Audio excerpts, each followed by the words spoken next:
All right, I want to welcome everyone here tonight to the Berean Torah study. We're going to be studying Revelation chapter 8 and the seventh seal and the four trumpets. So I want to go ahead and begin with the blessing. Baruch atah Adonai Eloheinu melech haolam hamotzi Baruch atah Adonai Eloheinu melech haolam asher kiddushanu b'mitzvotav v'tzivanu la'asok b'divrei Torah. Blessed are you, O Lord our God, King of the universe, who sanctifies us with his commands and commands us to engross ourselves in Torah. I was always afraid I was going to do that someday, and I did. Okay, let's go ahead with our lesson tonight. We're going to be doing the 8th chapter, and we're going to open up the 7th seal, and then the four trumpets. All right, now this is kind of just a kind of a review for you, and I want you to disregard the last one there where it says the 7th seal, and that's the rapture, because I do not go along with that, but I liked all of the other pictures of it, so maybe I should have just expanded the thing out a little bit and got rid of it, but I got rid of that 7th seal rapture thing because it's I disagree with that one. So anyway, this is kind of a review of it, and let's go ahead and we'll look at the trumpets. The Revelation 8 and 1, and here it is. Now when the Lamb opened the 7th seal, there was a silence in heaven for about half an hour. And I think it's just kind of interesting that John would have come out and and talked about time like that, a half an hour, when they didn't even, how did they count time back in there in terms of hours? It was kind of a sloppy way of counting back then, because all they had was like sundials and maybe some kind of sand glass, hourglass or something like that. I don't know how they would have counted time, but they certainly couldn't get it down to an hour. And I guess that's why I said for about a half hour. So it was not very long. And the idea of silence around the throne is it's not uncommon. I guess there were other instances of this, and I've listed a couple of them. In Zechariah 2:17, it says, "Be silent before Adonai, all flesh, for he has aroused himself from his holy dwelling." And then Habakkuk 2:20, "But Adonai is in his holy temple. Let all the land be silent before him." So let's see. We get going with Michael here. It said, God doing in his temple. And why was there silence for about a half an hour? What was the 7th seal? The silence. Zechariah 2:17 does add next to nothing of our understanding of it. And Habakkuk 2:20 infers that Hashem has taken a seat in his throne in the courtroom and is waiting before the judgments of previously argued court cases carried out. The subsequent actions of the angels with the 7th trumpet certainly would confirm this. The obliqueness of the text of Revelation has always anointed me. Oh, Michael. Actually, the obliqueness of Revelation has always just absolutely confused me, and in some cases, now that I'm trying to teach it, it maybe almost terrified me, because it's just, you just wonder, oh my goodness, what is going on here? So you're right. Zechariah 2:17 really doesn't add anything to our Revelation text, except for the fact that it just does say there is a precedent for silence around God. It's not always 100% time of praise and worship and noise, as it were. There is a time for silence, and even God says one time He says, "Be still and know that I am God." And sometimes that's good advice for us instead of always um, talking and going about being busy. He said, just be still. And I've told all of you know that we're looking for a home now for a Tree of Life, and that's kind of the way I'm taking it right now, is just be still, and God is going to take care of it, and He's going to find us a place that it will be better than where we were. So now this silence. What is this silence? Anybody got any ideas why there's the silence? I've got all the mics open, and if you wanted to talk, anybody can. Anybody got an idea as to what the silence would have signified? Anybody? Oh man, no takers tonight, huh? All right. Well, I'll tell you what the silence signifies, or what I think the silence signifies, or if you wanted to know what the silence signified, I don't know. And everybody that I've tried to read, they got some idea of this, that, and the other, and nobody can agree as to what the silence signified. But I think that they know that there's coming a judgment time, and they're all of heaven. They don't know what's going to happen other than there is going to be some judgment, and so I look at it as the possibility that this is like the calm before the storm, or perhaps if any of you have ever been in the eye of a hurricane. I don't know if any of you have, but I can't remember of all the hurricanes that I've been in whether I've actually been in the eye of one. I think perhaps one time at sea I may have done that, but my brother went through that with Ike, and the eye went right directly over his house.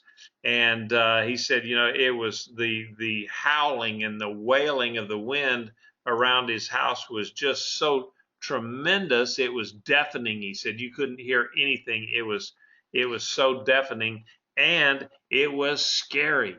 And then he said it just stopped. There was no wind. He said there was not a breath of air anywhere. And this went on for some minutes and maybe an hour or two or something. I don't remember exactly how long he said it was, but he said they went outside and they could look around and they could see the walls of the hurricane all the way around them as it had gone past and then was going on. And the contrast between the horrific noise of the hurricane and then the absence of noise, the quiet. He said it was just astounding that it did that, and so I think maybe that would be a good way to look at the hurricane, or the silence in heaven, is perhaps that all of heaven knows that something is going to happen, and it is going to be horrific, and so it's like, okay, praise and worship is just not appropriate right now. I think we'll just sit down and wait and watch. And so I said for about a half hour, that's the way it was. And, now I was wondering, okay, now did John sit there and watch in his vision?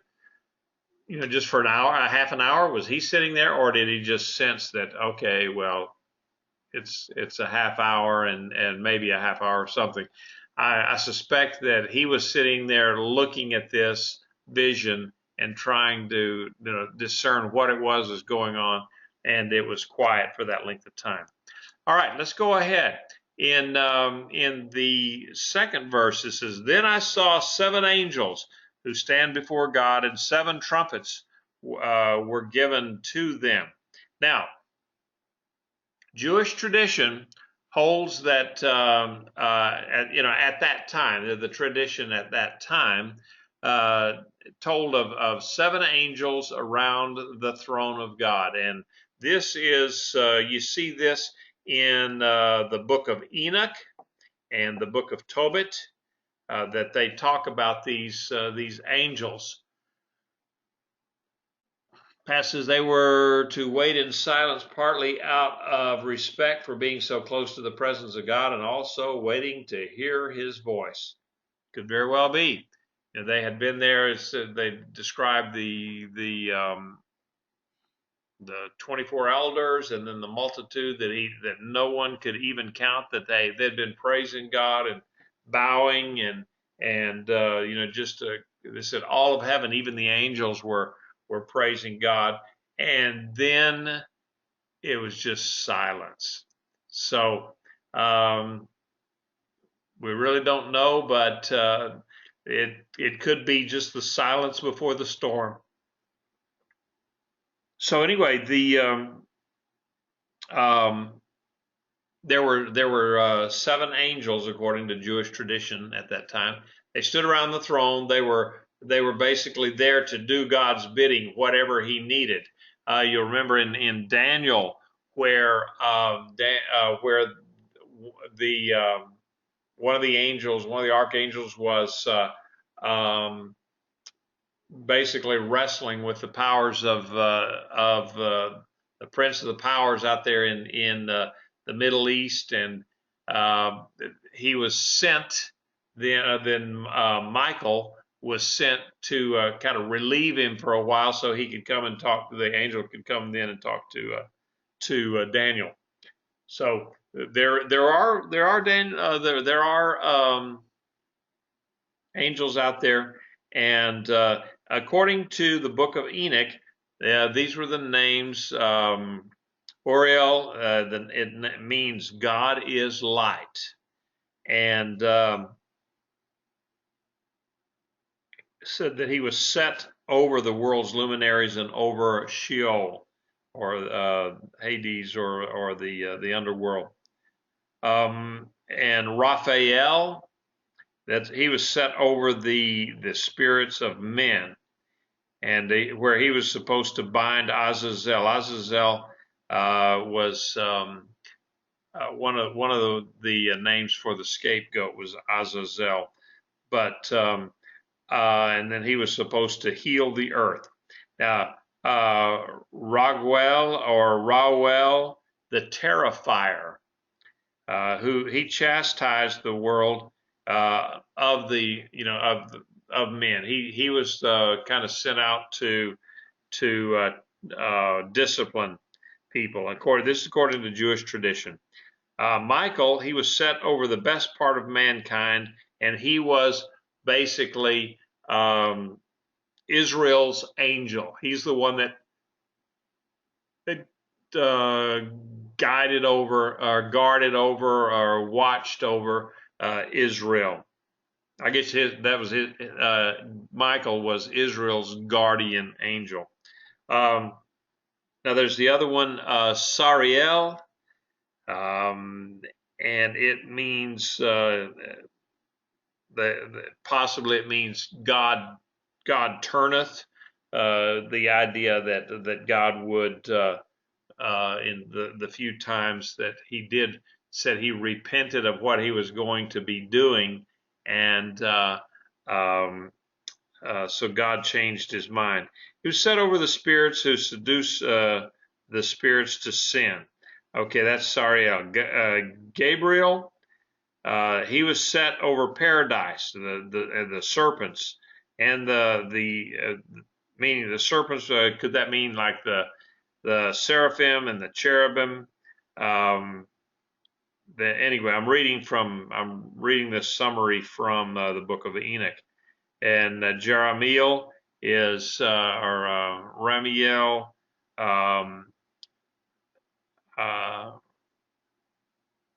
That means God is merciful, and they said this angel is going to be set over the resurrection, meaning the resurrection of all man at the end. So this is a good place to. Oh, and one other thing, the angels have different names according to the tradition and the source. For instance, they have some of these names. Some of the names are the same and everything, but some of them, that each of the angels in like the Catholic tradition, they each of them have their own day. So each day is associated with an angel in the Catholic traditions and religion. So let me see what Michael has. Whoa, Michael! All right. Revelation 8, 3, and 5 is the introduction to the passage of the seven trumpets. The book of Revelation is divided into 7 sections. Each section preceded with an introductory passage. The action of the introductory passage takes place in the heavenly temple. Ranko Stevanovic calls these passages introductory sanctuary scenes. It is here that we are allowed to see and hear the secrets, i.e. the hidden things of God, when he is deliberating, planning, and giving the orders to carry out his strategies to defeat Satan and end Satan's rule of sin. The word apocalypse means the revelation of secrets or hidden things. Yeah, apocalypse just means revealing, and like unpeeling or peeling the layers of an onion, as it were. In these introductory sanctuary scenes, we are permitted to enter God's presence in his chambers in the heavenly temple and listen to him as he informs us how he is fighting for us and assures us that we are sheltered under his wing. Hearing his words comfort us despite we experience fear, persecution, and suffering in our daily lives at the hands of God's and our enemies. Absolutely. That's one of the things that was the purpose of writing the book of Revelation, was to give comfort to the believers who were undergoing persecution at that time in Asia Minor and throughout the Roman world. So let's go on. Another the Revelation chapter 8, 3 through 5. Another angel came and stood at the altar, holding a golden incense burner. He was given much incense to offer up along with the prayers of all the Kadashim, the saints, upon the golden altar before the throne.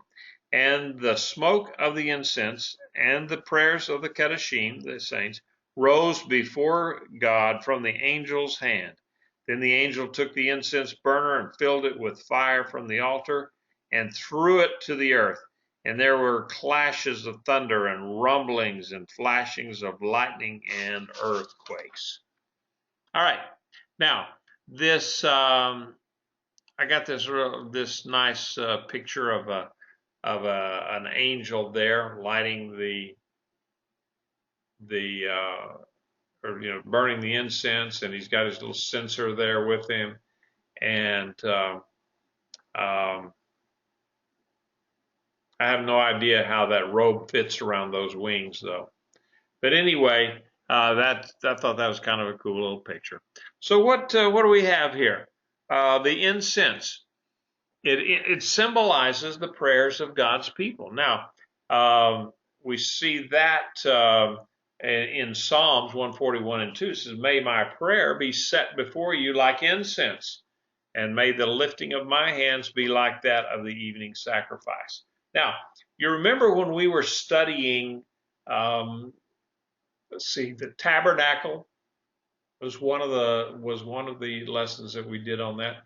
But in the tabernacle, the high priest Sefer on the Day of Atonement. Now he was supposed to burn incense morning and night in the tabernacle and in the temple, but on the one day of Atonement, he was to take a double handful of incense. And first he had taken a pan of coals and taken it into the Holy of Holies. Then he went back out and got a whole bunch of incense, he says a double handful, and he came in and he put that on the fire, and it billowed up, and it mingled then with the cloud inside the Holy of Holies that was above the mercy seat that represented God's presence. So what that meant was that the prayers of Israel and all of the Israelites that was symbolized in that incense, it rose up, and then it was consumed or just enveloped. And I just had this mental picture of it going up there and then just being swirled around, kind of mixed in with God's presence and his own aura. As I hate to use the word aura there because it has all sorts of connotations, but it said that he had a cloud of smoke above the mercy seat, so it mingled in with his, so that truly God was dwelling with his people in that on that day. And so then what we see the angel. He took the just so we know that this angel is not a mediary. Like the saints are not going to be praying to this angel, and then he gathers up all the prayers and takes them to God. That we only have one mediator. That is Yeshua. Okay, we only have, that's the only one. Our salvation is based only on going to Yeshua. Our salvation is based on nothing else like works, good deeds, and following Torah. You can follow Torah until you're blue in the face, but unless you come to Yeshua, repent of your sins, and believe that He is the Son of God, then you're a lost puppy. Following Torah all day long does not save you. Only the blood of Yeshua, the Messiah, can save you. Just thought I'd throw that in. All right. Some people do see this angel as Yeshua, but it cannot be him, I don't believe, because remember your scene. It's in the throne room, and the Lamb is opening up the last seal. He is Yeshua is already there. He has opened up that seal, and then John is watching all of this, and he sees these 7 angels around. They're getting ready to blow their trumpets, and then another angel, and it even says another angel. So that would lead me to believe that, okay, this is a created being. This is an angel, and he's coming to burn the incense. So the idea that this angel was somehow a priest or a mediary, it just won't stand in my view, because Yeshua is already there with the seal, and then Yeshua is the mediator. No other person can come and bring your prayers, your supplications to God other than Yeshua HaMashiach, Jesus the Messiah. Okay, and so it says, he gathered up a whole bunch of incense and added to it. And some people say, well, see what he's doing.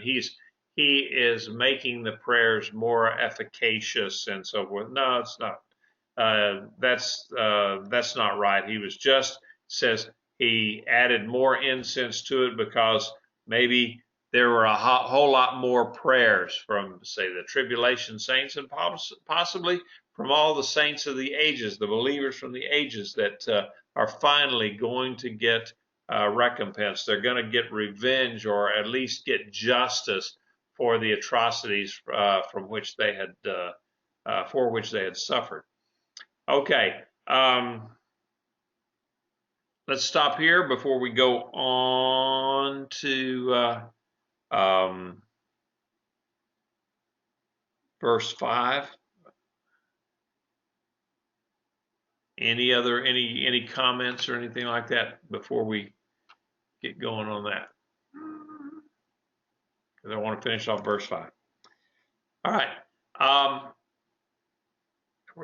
There's down there, throwing the fiery incense to earth. Okay, that was God answering the prayers of the people. Said that the angel took the incense burner, filled it with fire from the altar, and threw it to the earth, and there were clashes of thunder and rumblings and flashings of lightning and earthquakes. So this filling up the censer with incense, this is kind of I would say it's a symbolic act, and what it does, it shows that God's judgment on earth, they're definitely connected to the prayers and the lives of the saints. The most powerful influence on earth is that of prayer, I believe, and there are no significant events of earth that do not sustain some kind of relationship with our prayers, whether people observe them or not. So this, to me, this taking the incense, which symbolizes the prayers, and casting them to earth, that is God's way of saying, okay, here I'm answering your prayers, and here is the answer, and he's sending out the vengeance. Remember what I told you about the idea of in Jacob's ladder, Jacob's shulam, that the angels going up and down. Some have interpreted that as that the angels are going up as prayers of the people, and then they're coming down with the answers for their prayers. So, and that's what angels are. And the word in Hebrew is just, it means messenger. So, let's go ahead with verses 6 and 7. Then the 7 angels holding the 7 trumpets prepared to sound them. I don't know how they prepared to sound. I mean, what were they doing to get ready to blow the trumpets? I mean, were they over there going, just with their mouthpieces? You see, I used to play brass instruments when I was in high school and college, well, in grade school too. I played trombone and trumpet and tuba and anything related to the brass instruments.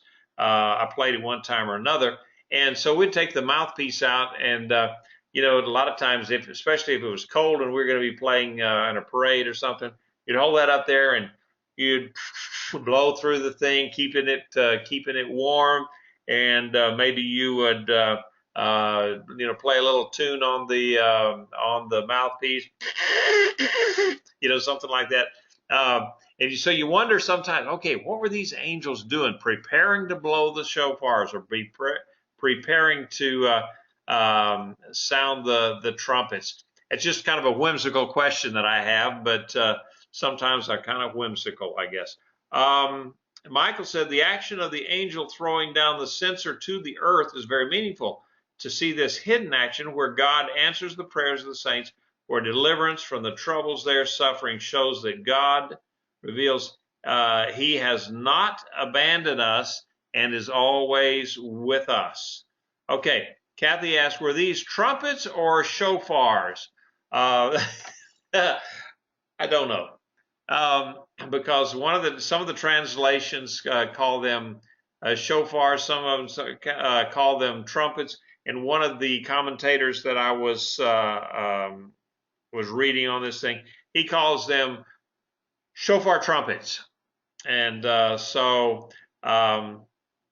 there's room to to say that they were either they were both of them or either one, because God had told Moses that they were to make some trumpets to use in their silver trumpets, it says, to use in their tabernacle worship. So it could be either one. It's I'm not sure that it's relevant one way or the other, but I personally I like the idea of them being shofars because it's a natural substance. And then, of course, on the other hand, I can see it being a silver trumpet, which is a special workmanship, and so either way, it could be either one. Anybody else got any ideas on whether they were shofars or trumpets?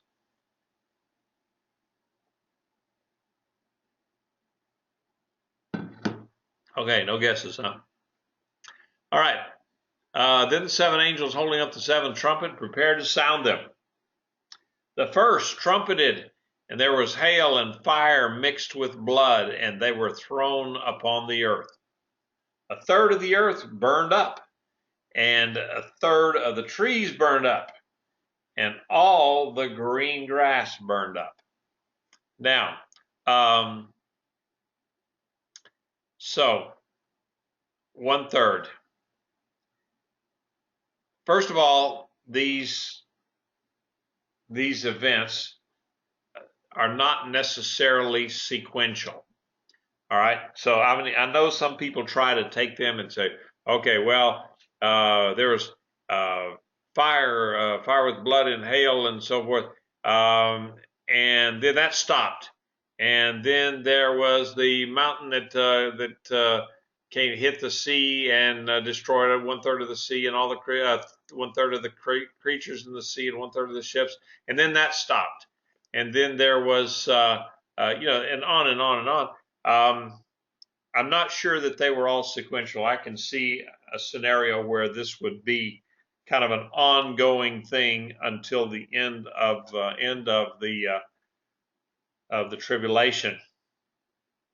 So they don't necessarily have to follow one after the other. And it seems like to me that some of these things are kind of a replowing of the same ground, only with new information. Remember what I told you, that Revelation, the actual story of Revelation ends, I think at the end of chapter 11, possibly chapter 12. But it ends there, and then everything that goes after that is just a rehashing of it, and just with new or more updated information or more clarification as to what went on before. So anyway, so they got the seven angels. Remember, these in Jewish tradition were around to do God's bidding, and it's all right. Now 1/3 of the earth.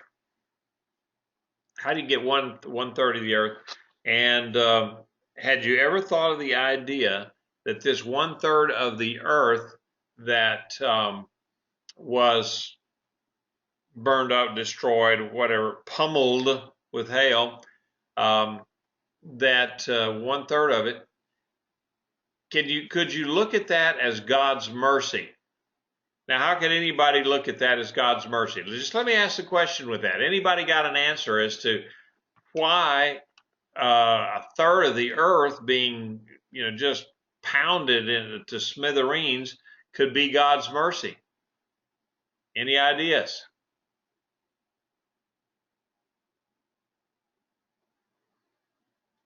Come on, guys. Nobody? Okay, Kathy gets the brass ring. Because it could have been and probably should have been all of the earth. This was God's mercy, and they said, okay, I'm only going to destroy 1/3, when it should have been all of it, every bit of it. And I think that some of these things, that's why I think some of these trumpet things, and it's not as if it was going to be 1/3 of it instantly, like, yeah, boom, and then 1/3 of everything is dead and gone. I think it's maybe cumulative to the end of the age, so that people would still, in God's mercy, have a chance to repent. There's speculation on both sides of that it was just one event, boom, and the hail and fire and all that kind of stuff came in and destroyed 1/3 of the earth. And note that this third these trumpet judgments, the first 4 trumpet judgments, are basically environmental judgments. They're against the things on the earth. Now, of course, it affects humans, but they are primarily described as against the trees, the earth, the ocean, whatever, and not against actual people. We'll see those a little later. Now, what about all the green grass being burned up? It's all over the board how people want to interpret this, and it could mean that you know how grass is. I don't know if any of you have ever done this, but I have a burner, okay, and it is attached to a butane tank, and it is I can go out there and use it along my fence rows or in my garden or wherever, that I don't want to spread nasty Monsanto chemicals on my garden. So I use this burner, and so it'll go along there, and it'll make the old weeds and the grasses and everything just go, and they'll wilt, and it works for a while. But guess what? Yeah, I didn't kill the roots. Maybe a month, all that old dead grass, it's turned brown and everything, and so you think it's gone, but no. Here comes, you get a little rain, and here come those grass shoots coming up out of the roots. So even though the green grass could be all burned up, I can easily see how that later on there's going to be another reference to the green grass, so it does grow back. Or the other thing that some commentators say, well, that we're talking about thirds here, a third of the earth, a third of the earth, and the trees burned up, and so on a third of the earth, on 1/3 of the earth, all of the grass in that 1/3 was burned up, and that's a possibility too. I'm not sure why it would make any difference which way you looked at it, because I do know that you can come in and burn the grass down. In fact, we do controlled burns out where we live to burn off a lot of the old grass and get rid of grasses that would make forest fires even worse. Alan said, hard to say this would not affect the entire population as the loss of this area. 1/3 of the trees and all of the green grass would make it difficult for all grazing animals, and famine for a lot of people. And then Michael said, I used to ask my students to translate catastrophes they were studying to explain how catastrophe affects changes socially, politically, environmentally, medically, and economically, educationally, and so forth, in order to understand the importance of a disaster, and certainly the scope and the full impact of a disaster. And that is true. I mean, just because you say that, okay, we're going to hit 1/3 of the earth with certain judgments, does not mean that it would not affect the rest of the world. And so, in fact, we'll talk about that in just a minute. But some of these plagues here, or not plagues, judgments, they remind us in some ways, and I don't want to get too wound up in it. They remind us some ways of the plagues in Israel, in Egypt, when the children of Israel were in Egypt. And so, what did God do? He attacked the enemies, the deities of the Egyptians directly. When when he did the plagues, and I think did I do this? Let's see. Yeah, here's the little chart I came up with that. So the God's judgment against those, that you had Osiris, that was the god of the Nile. So what did he do? He turned the Nile to blood. And then he had Hecht, the frog princess, and frogs covered the land. They had Seb, the earth god, so he turned just the dust that would stir up. He turned it into lice. And Scarabus, the flying bug that swarms of flies. Apis, the bull god. Well, then he destroyed the livestock. Nate, the god of health, is boils and sores, and then Shu, the god of nature. God sent boils and sores again. Serapia, the god of the locusts, and the locust, of course, the locusts eat what remained of what already wasn't destroyed. And then you got Ra, the sun god, and so what did God do? Darkness covering the land, and finally the pharaohs, and the people there, they really deified worship. The idea of the firstborn was a special thing, and then the firstborn of the pharaoh was a double special thing. So God sent the death on the firstborns. Let's see. Oh my goodness.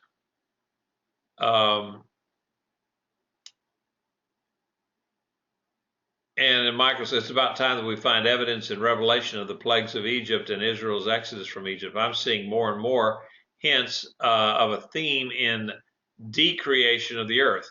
In other words, a deliberate reversal by God of the creation of the earth in Genesis 1 and 1 through, as the creation is Genesis 1 through 3 in the chapters. In Revelation, he says he sees more of a de-evolution, or what was the word you used there, Michael? A decreation. The most obvious examples of a reversal in Revelation are the 7 shofars that we're studying on now, and then the last, the 7 bowls or plagues. The sequence of catastrophes in a later decreation narrative may not follow in the same order as they do in the earlier decreation story, but some elements may in fact be missing and additional information added, but the outcome is the same. The decreation appears rarely in the scriptures other than as a divine threat issued by the prophets against the kingdoms of Israel and Judah. But when a decreation does take place, it always signals at the end of an age of irredeemable sin for a group of people. We can see the traces of the theme in the flood story, the plagues of Egypt, the Assyrian, the Babylonian conquest, and Yeshua's teaching on the destruction of Jerusalem and the Second Temple. Yeah, I think that's probably a good point there, Michael, that these plagues, the judgments that God is sending, definitely are kind of reversing what God had done in the creation, and then as the earth has come up and it's going to come back down, and then we come to Armageddon at the end, and then boom, then we start the millennial kingdom, where basically we're starting over, and we go through 1,000 years, and then we'll have a new heaven and a new earth. So yeah, I can see that, and I had read a little bit of that in my studies here. Some people, they look at that and they accept that. Some of them reject it. So got to get going here. The second trumpet, in verses 8 and 9. Second angel trumpeted, and something like a huge mountain ablaze with fire was thrown into the sea. A third of the sea turned into blood. A third of the creatures living in the sea died, and a third of the ships were destroyed. So, okay, what huge mountain are we talking about? What could is God going to just take and reach out and grab a mountain and throw it into the ocean? Who knows? He certainly could. We've seen in 1833, August 27th, 1883, when the mountain Krakatoa in the Sunda Straits of Indonesia, it exploded. I mean, it was like, it wasn't really like a volcano, a classic volcano. This thing just flat exploded and burned up completely, and it was cast into the sea. And the waters where the mountain stood have been 1,000 feet deep ever since. So, basically it poked a hole in the ocean, and just on this explosion. Now, followed that event, there were atmospheric waves that girdled the earth 7 times, and that were measurable, and tidal waves that were thought to have destroyed 1 million lives. Now, remember, this is 1883, so you are not having the massive population that we do nowadays over in that part of the world. The explosion was actually heard in Bangkok, in Thailand, which is a distance of over 3,000 miles away. Incredible. Thus, when within the memory of a few people who have just died, I mean, this wasn't very long ago. This was, just 100 and, well, let's see, that would be 103, 120, 130 years ago, something like that. They had a catastrophic thing that blew up and killed a lot of people, and just basically altered the face of the earth.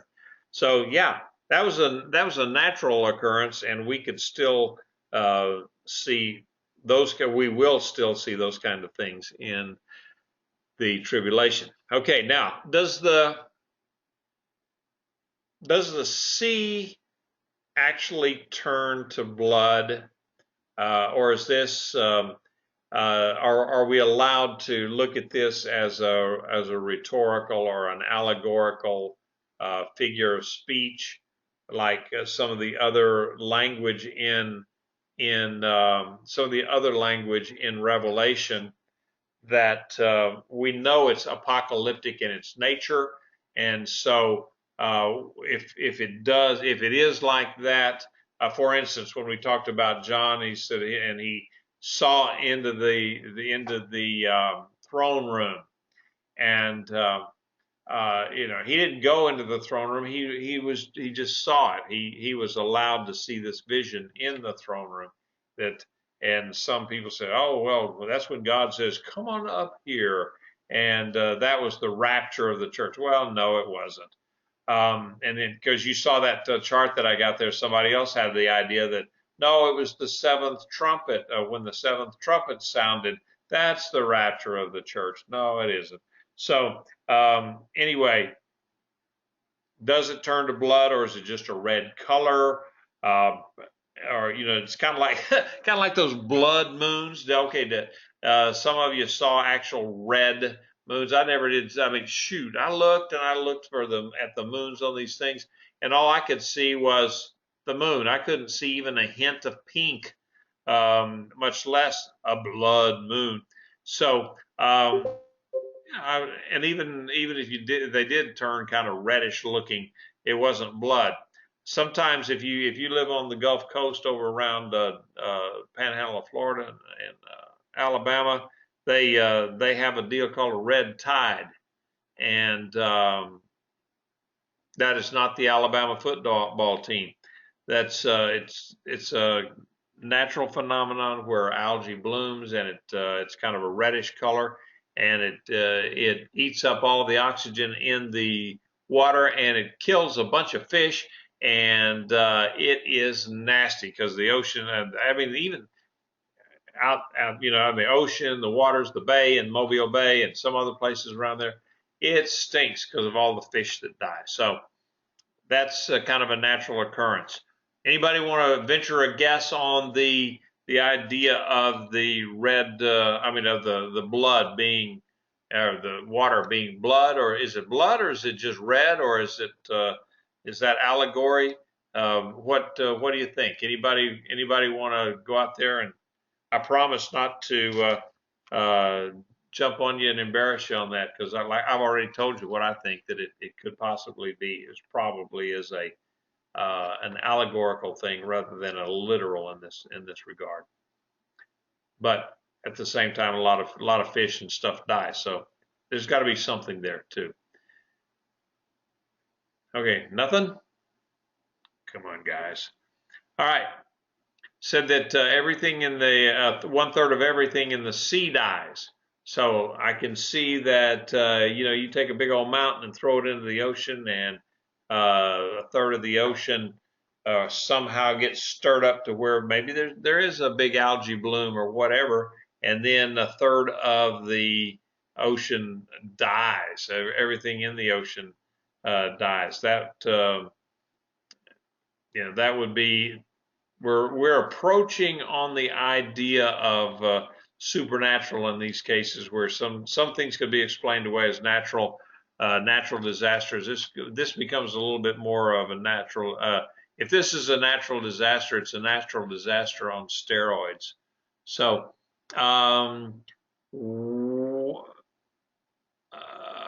let's see. Since one of the plagues in Egypt was the water being turned to blood, this could be a similar event.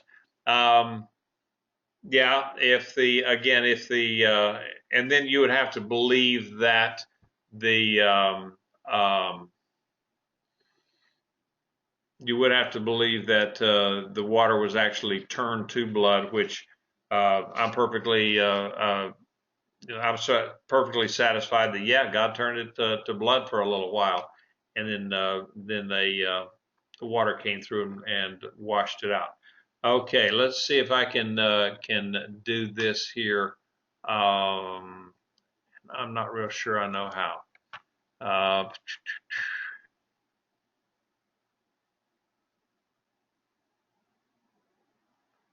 There is a place on here.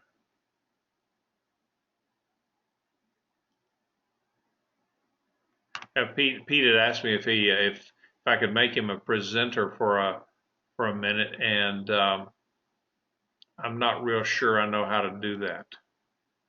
Oh, don't do that, Steve. I was just pushing buttons to see how this stuff worked.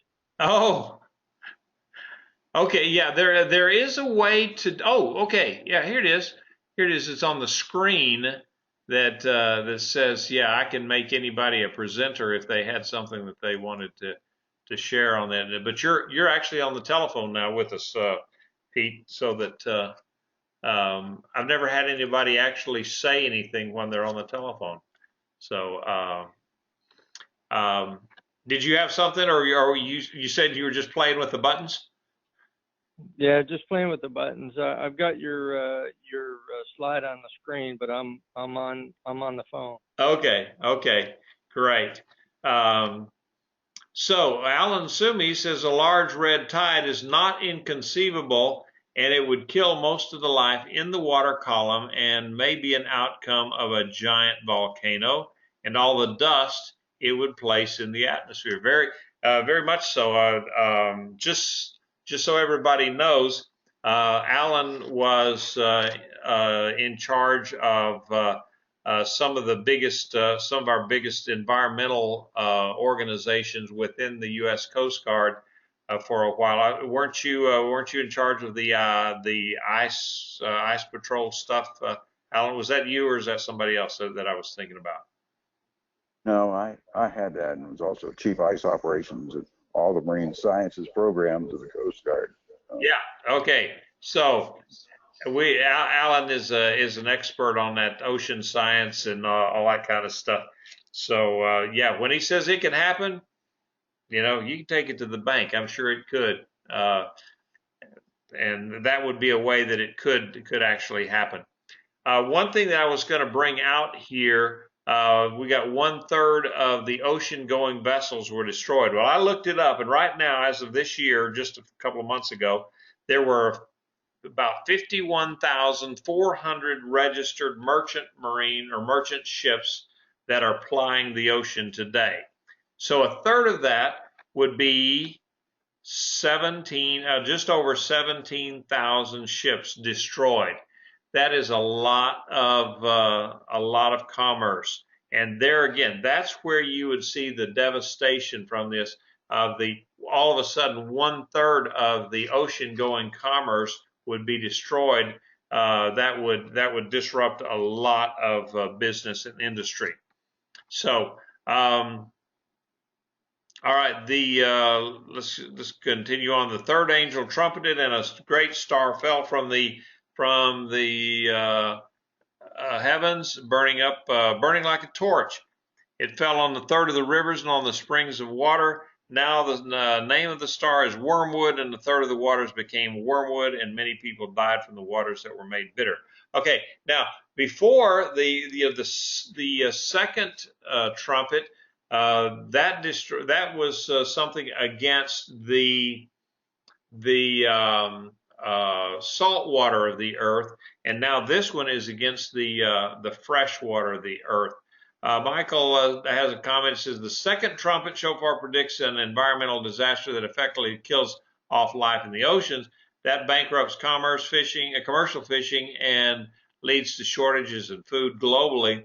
Ocean-going transportation costs rise to the prices that were virtually bankrupt international commerce and banking, and severely reduces international trade. Crude oil prices, for example, would skyrocket and push America's gas prices so high there would be riots, possibly so. And Kathy says, it has been said that Chernobyl in Russian means wormwood. I don't know. It could very well be. Do we have any Russian speakers in the group tonight? We may. I'm always surprised. I mean, I'm just always surprised at some of the talent that's out there. I know that there's a lot of really strange stuff and animal mutations that have come out of Chernobyl.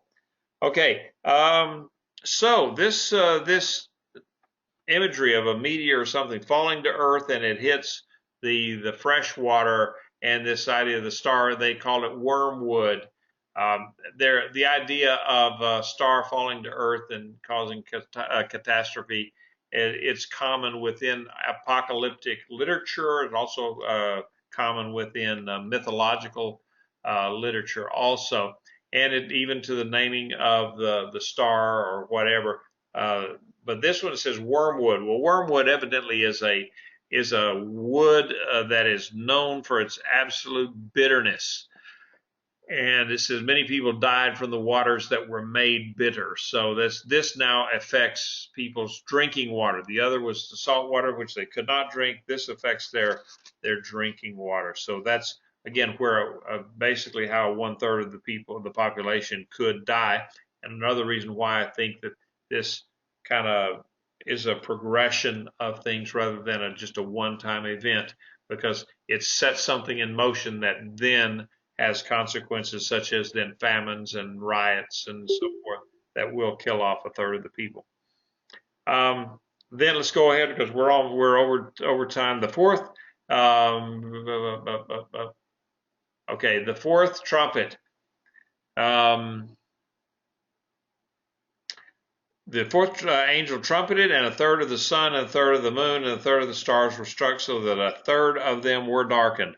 1/3 of the day would not shine as well as 1/3 of the night, when I looked and I heard an angel crying out with a loud voice as it flew high in the sky, woe, woe, woe to those who dwell on the earth, because of the remaining blast of the trumpets the three angels are about to sound. All right, now a third of the day did not shine, or likewise the night. Okay, now, one commentator says this does not describe a 1/3 lessening of light, but 1/3 of the day and night are plunged into absolute darkness. As Yeshua said, the sun will be darkened and the moon will not give its light. And that could be. I just don't know. I can't explain, other than miraculous, how that. I can't explain the physics of how the sun would all of a sudden be, 1/3, a third of the day that we're supposed to have sunlight is now all of a sudden no sunlight. I don't know how that would work, because in my mind, when I looked at this, I said, okay, the sun is going to be 1/3 less bright than it was, and so then obviously then the moon would be 1/3 less bright than it was, and so if the sun is 1/3 less bright than it was, then that would mean that crops wouldn't grow as well, and then we would have famine and on and on. So the consequences, the knockoff consequences, would be there. All right. Then the angel, now the eagle, flying over, cried out in a loud voice, and woe, woe, woe. It's kind of interesting that the Greek words for angel and eagle are close in their spelling, and even some of the ancient versions of Revelation say that it was an eagle flying out of the midst of heaven, making this cry. And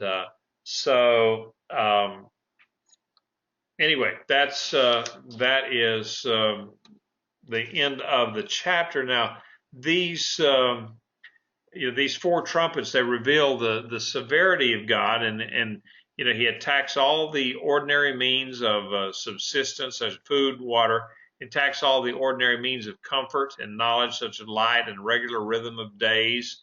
I would imagine that with all of this disruption and so forth, we would have tremendous disruption in internet and on our electronic forms of communication.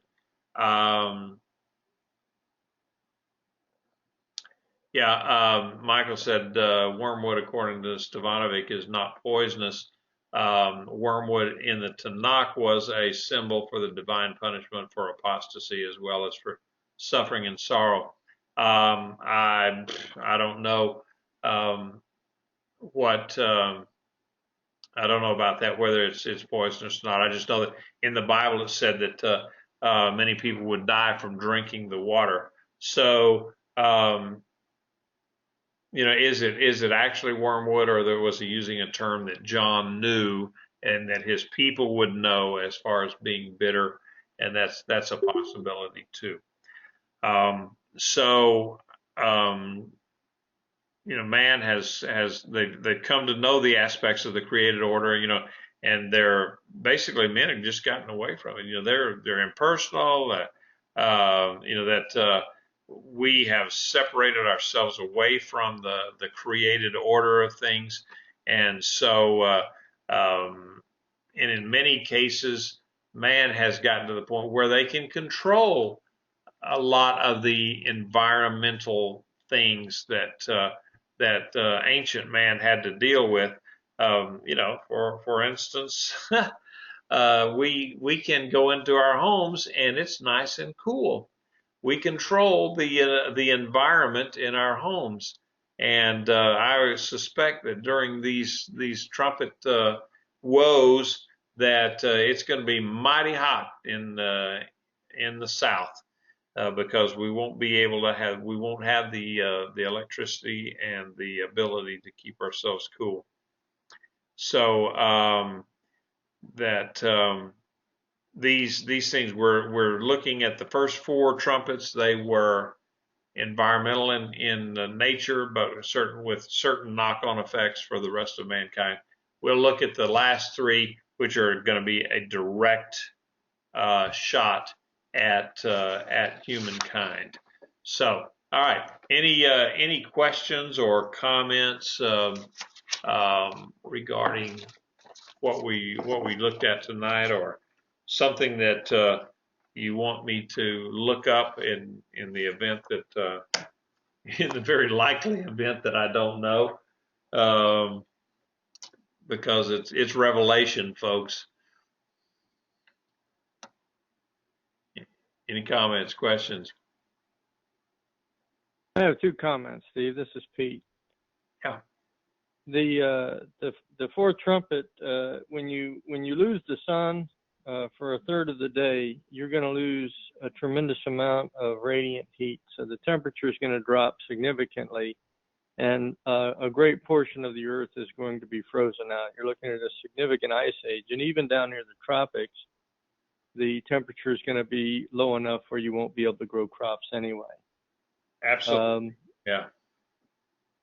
So, and then the other comment was that everywhere in Revelation that I've looked at, those who dwell on the earth, or earth dwellers, they're not the elect. So my question to the group and to you is, where are the elect? Are they safe somewhere, or have they been taken out?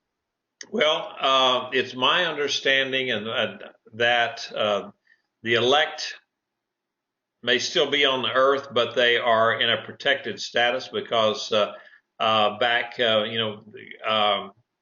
the four angels at the four corners of the earth with the four winds were held back until there was a mark put on God's people, and it may very well be like in Egypt, where the children of Israel in the land of Goshen were basically protected from the plagues, where it was so dark in Egypt that people couldn't even come out of their homes because they couldn't see well enough. They couldn't see their hand in front of their face, so they just stayed in their homes for 3 days, I think it was, and yet there was light in Goshen.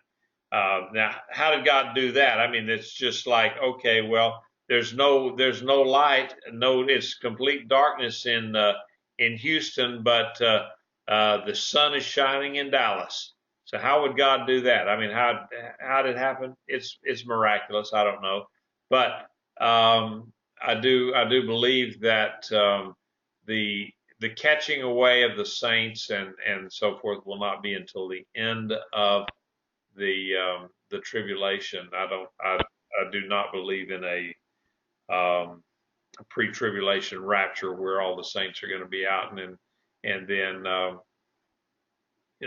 the Jewish people are going to be left here to suffer and be annihilated because for whatever reason, because they killed Jesus. I don't believe that. I think we'll all be here. It's only God's people, and meaning, possibly the Jews and the believers that would be protected. We would be protected from His wrath, I believe, but not necessarily from